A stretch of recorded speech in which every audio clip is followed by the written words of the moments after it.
Hello everyone. Today is the 29th of April 2025 and this is the Just Dario Daily.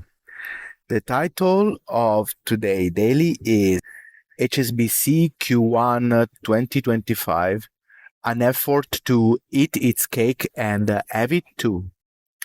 HSBC Q1 2025 financial earnings have just been released, and despite a 25% earnings drop compared to the previous year, the market couldn't resist rewarding the bank, sending its shares higher, 2% at the moment, for announcing its first interim dividend of 2025, and most importantly, for increasing its shares buyback commitment from 2 billion to 3 billion. Is anyone surprised? I believe not. As I flagged in my last article on the lender, what HSBC isn't telling us, uncovering the red flags and hidden risks in their Q3 report, the bank continues to see an impact on its profitability in this current rates environment due to increased funding costs. However, once again, the bank had to work hard to hide the giant hole in its books to conceal the true extent of the difficulties it was going through. Unfortunately, this time the bank messed up with the numbers, as I'm about to show you. HSBC reported $876 million as allowances for expected credit losses for Q1 2025, down from $1.36 billion in Q4 24.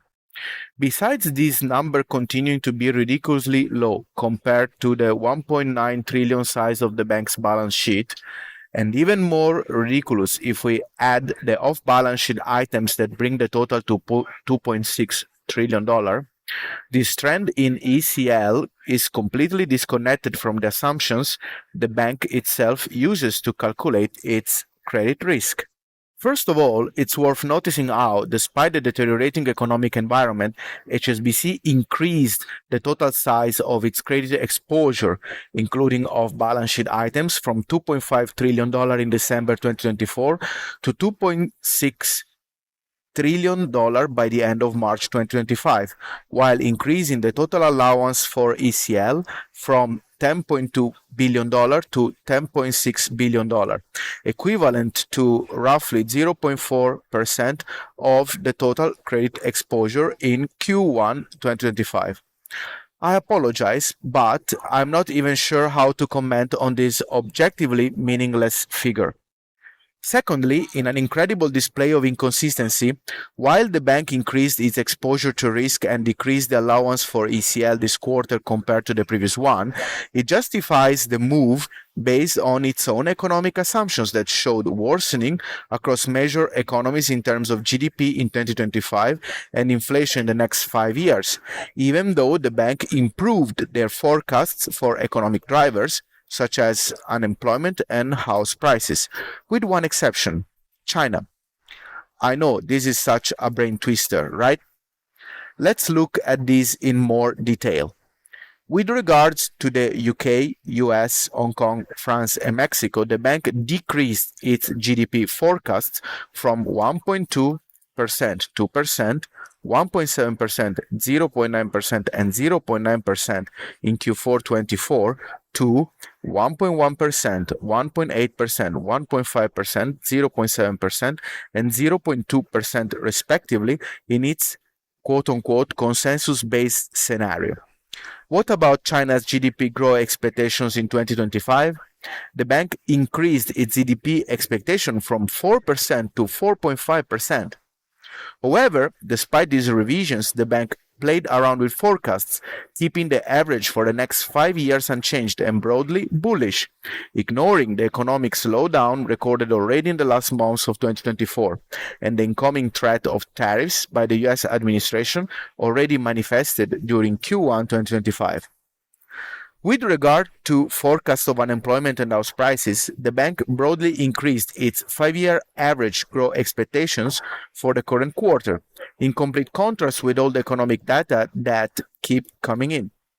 Lastly, even though the bank broadly increased the 5-year average inflation across the board, it did not make changes to its prediction of central bank's policy rates whatsoever. Similar adjustments have been made to its upside, downside 1, and downside 2 scenarios that, in the worst case, only predicts a brief economic contraction in the next 5 years across the board. HSBC predictions aren't bullish, but super bullish. As a matter of fact, I believe we all agree with that. As you can see in the table here, the bank only expects an additional 5.5 billion in expected credit losses in the worst case scenario, 300 million lower than what it expected 3 months ago. At this point, we can conclude without shadow of a doubt that HSBC is playing heavily with its mark-to-market estimates to portray a much healthier state of its books than what they are in reality. What is the true extent of the losses then? As we discussed last week in Bank of America's Q1-25 earnings, More Smoke and Mirrors to Hide Its Insolvency article, Bank of America holds roughly $100 billion of unrealized losses alone, mostly on mortgage-backed securities.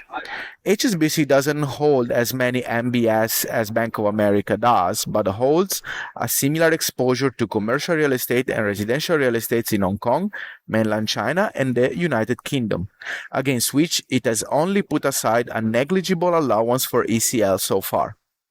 The bulk likely against Evergrande and Country Garden real estate developers. Overall, a rather conservative estimate put HSBC's unrealized losses between 50 and $75 billion already, a far cry from the 10.6 billion allowance from ECL the bank put aside, and far from the losses they expect in the worst case scenario materializes. Clearly, the bank is lying through its teeth to give an impression that everything is awesome, despite the poor shape of the bank that pushed its former CEO to abruptly resign in May last year. How long can this go until reckoning with the reality becomes inevitable? I will leave this question open to everyone's consideration. Thanks a lot for listening to today's podcast, for liking, commenting, and subscribing to my YouTube channel, for following me and supporting on X, and for reading my articles and commenting on them on justdario.com, helping me to keep improving my research and to continue in my effort of providing the best possible objective information to everyone so people can make the best informed decision for their own benefit. Have a nice day.